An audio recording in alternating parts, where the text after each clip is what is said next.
কাশ্মীরের ন্যায্য অধিকারকে সম্মান করার উপর জোর দেয়, যারা আত্মনিয়ন্ত্রণ চাচ্ছে। দ্বিতীয়ত, এটি ভারত কর্তৃক অবৈধভাবে অধিকৃত জম্মু ও কাশ্মীরের বড় ধরনের মানবাধিকার লঙ্ঘনকে তুলে ধরা এবং মোকাবেলা করার তাৎপর্য রাখে।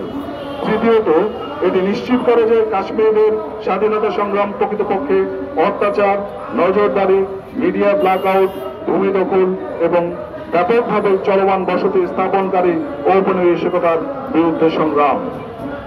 পরিশেষে এটি 1947 সাল থেকে কাশ্মীরদের উপর গণহত্যাকারী ভারতীয় কর্তৃপক্ষ এবং নিরাপত্তা বাহিনীকে তাদের তৎপরতা বন্ধ করার জন্য জাতিসংঘ এবং আন্তর্জাতিক সম্প্রদায়ের প্রতি আহ্বান জানায়।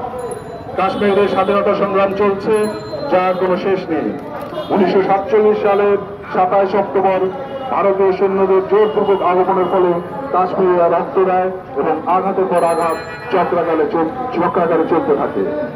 জাতিসংঘের অধিবেশনে 47-এর ঘোষণার পর নেহরু সরকারের অধীনে একটি বিনামূল্যে গণভোটের পরিচালনার ভুয়া প্রতিশ্রুতি কাশ্মীর স্বাধীনতা আন্দোলন 1990 থেকে 2000-এর দশকের গোড়ার দিকে তীব্রতর হয়, যখন ভারতীয় নিরাপত্তা বাহিনী বুরহান ওয়ানিকে নির্মমভাবে হত্যা করে, যার ফলে সংঘাত আরো বৃদ্ধি পায়।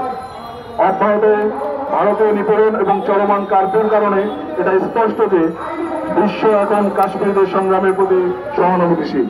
আজ বিশ্ব দেখছে লক্ষ লক্ষ মানুষ রাস্তায় দাঁড়িয়ে ভারতীয় কর্তৃত্বের বিরুদ্ধে চিৎকার করছে এবং বেশিরভাগ ক্ষেত্রে শটগান ও টিয়ার গ্যাসে সজ্জিত সৈন্যদের বিরুদ্ধে তারা পাথর নিক্ষেপ করছে।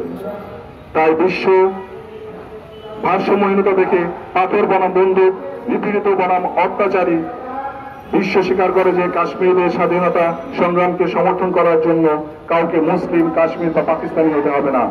তবে ভারত কর্তৃক অবৈধ অধিকৃত জম্মু ও কাশ্মীরে ব্যাপক মানবাধিকার লঙ্ঘনের বিরুদ্ধে প্রতিবাদ করার জন্য একজন মানুষ হতে হবে। তাই 1924 সালে যেখানেই হোক না কেন মানুষের দুঃখ কষ্ট দূর করার বছর হোক। আসুন কাশ্মীর সমস্যার প্রতি সহানুভূতি প্রকাশ করি এবং কাশ্মীরদের সাথে আমাদের সংহতি প্রকাশ করি। আসুন বিশ্বকে আরো একবার জানাই যে কাশ্মীররা তাদের স্বাধীনতা সংগ্রামে একা নয়। আসুন আজ এবং চিরকাল ভারত কর্তৃক অবৈধভাবে অধিকৃত জম্মু ও কাশ্মীরে শান্তির অন্বেষণে একসাথে দাঁড়াই। সকলকে ধন্যবাদ। বাংলাদেশ জিন্দাবাদ। বাংলাদেশ লেবার পার্টি জিন্দাবাদ।